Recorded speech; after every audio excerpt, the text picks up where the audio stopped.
तन मनसाफ़ YouTube channel जा मोअज़्ज़िज़ नाज़रीन अस्सलाम वालेकुम।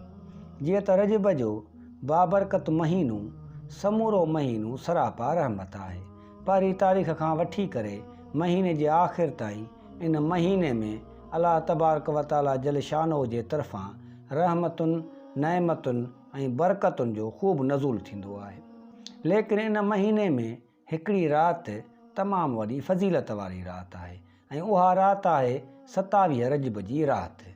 इन राति खे इहो शरफ़ इन करे हासिलु थियो जो असांजे प्यारे आका महबूब मुस्तफ़ा सल्लल्लाहु अलैहि वसल्लम जिन खे अल्लाह तबारक व तआला जल शानहू जिस्मानी ऐं रूहानी तरह मेराज करायो। फ़रमान नबवी सल्लल्लाहु अलैहि वसल्लम आहे त रजब में हिकु ॾींहुं ऐं हिकु राति आहे जेको उन ॾींहुं रोज़ो रखंदो ऐं राति जो क़याम कंदो यानी इबादत कंदो त ॼण उन 100 साल जा रोज़ा रखिया ऐं उहा 27 रजब आहे।